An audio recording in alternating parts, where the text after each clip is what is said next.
Ginoong at ginang tagapangulo, naging bahagi po ng aming diskusyon ang masidhing pangangailangan po ng ating tropa ng makabagong kagamitan sa pagpapatrolya, kabilang narito ang multipurpose amphibian aircraft.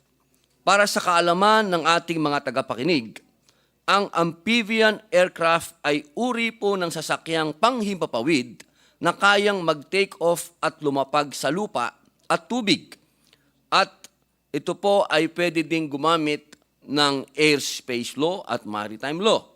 Makakatulong po ang MPAA sa mas mabilis na pagsasagawa ng supply mission na hindi mangangailangan po ng escort at hindi mabibinbin sakaling may mga humarang sa ating mga watercrafts.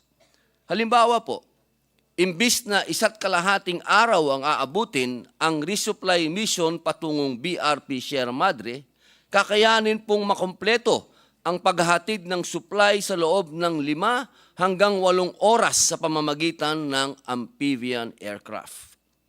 Malaki po ang magiging tulong ng aircraft na ito sa pagpapatrolya, hindi lamang sa dagat kanluran ng Pilipinas, kundi pati na rin sa iba't ibang isla ng ating bansa. Ito po ay magiging mabisa rin sa pagsuporta sa humanitarian assistance and disaster response, rapid damage assessment, and needs analysis, search and rescue sa karagatan. Maritime air surveillance, intelligence, surveillance and reconnaissance at iba pang tulad na misyon. Ginoong at ginang tagapangulo, batid po natin ang patuloy na pagbabago sa level ng ating pangangailangan sa depensa, bunsod na rin ng umuusbong na makabagong hamon sa seguridad na ating hinaharap. Dahilan po sa ganap na pangangailangan ito, hinihiling po natin na mabigyan ng prioridad ang pagbili ng MPAA para sa ating Philippine Navy.